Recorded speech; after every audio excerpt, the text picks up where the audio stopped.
ذرا سوچیں کہ معاذ بن جبل رضی اللہ تعالیٰ عنہ کو کیسا لگا ہوگا جب انہوں نے رسول اللہ صلی اللہ علیہ وآلہ وسلم کو یہ فرماتے ہوئے سنا، معاذ، اللہ کی قسم میں تم سے محبت کرتا ہوں۔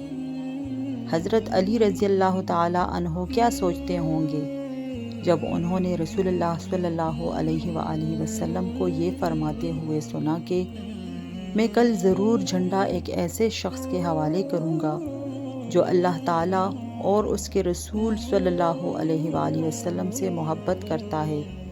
اور اللہ اور اس کا رسول بھی اس سے محبت کرتے ہیں۔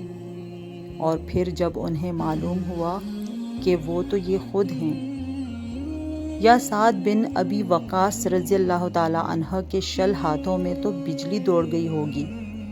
جب رسول اللہ صلی اللہ علیہ وآلہ وسلم نے ان سے فرمایا کہ اے سعد، تیر چلا، میرے ماں باپ تجھ پہ قربان۔ اور عثمان رضی اللہ تعالیٰ عنہ کے کیا جذبات ہوں گے جب انہوں نے تبوک کی جنگ کے لیے جانے والی فوج کو مکمل سامان فراہم کیا۔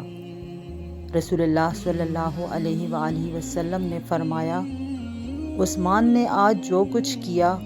اس کے بعد کچھ بھی اسے نقصان نہ پہنچائے گا۔ یا ابو موسیٰ اشعری رضی اللہ تعالیٰ عنہ نے پھر قرآن کی تلاوت کیسے کی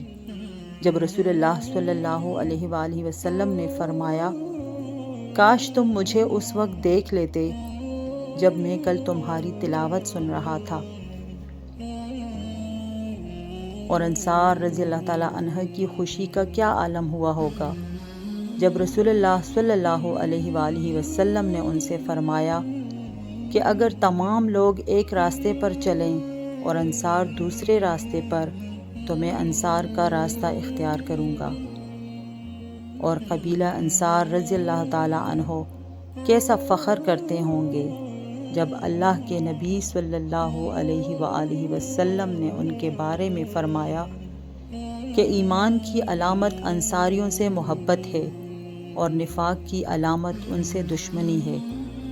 اور حضرت ابو بکر صدیق رضی اللہ تعالیٰ عنہ کے جذبات کیا تھے جب رسول اللہ صلی اللہ علیہ وآلہ وسلم نے فرمایا کہ اگر میں کسی کو اپنا جانی دوست بناتا تو ابو بکر کو بنا لیتا۔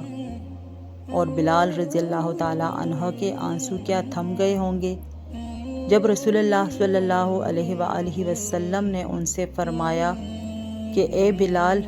مجھے وہ عمل تو بتاؤ جس سے تم سب سے زیادہ امید رکھتے ہو، کیونکہ میں نے جنت میں اپنے سامنے تمہارے جوتوں کی آواز سنی ہے۔ اور عمر بن خطاب رضی اللہ تعالیٰ عنہ کو کیسا محسوس ہوا ہوگا جب آپ صلی اللہ علیہ وآلہ وسلم نے فرمایا،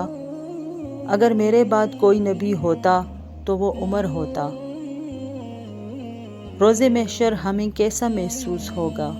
جب آپ صلی اللہ علیہ وآلہ وسلم فرمائیں گے، تم سب میرے وہ امتی ہو جن کے لیے میں نے آنسو بہائے، جن سے مجھے ملنے کی خواہش تھی، جو مجھے دیکھے بغیر ایمان لائے۔ اللہ ہمیں بھی ان سب میں شامل فرمائے، آمین ثم آمین۔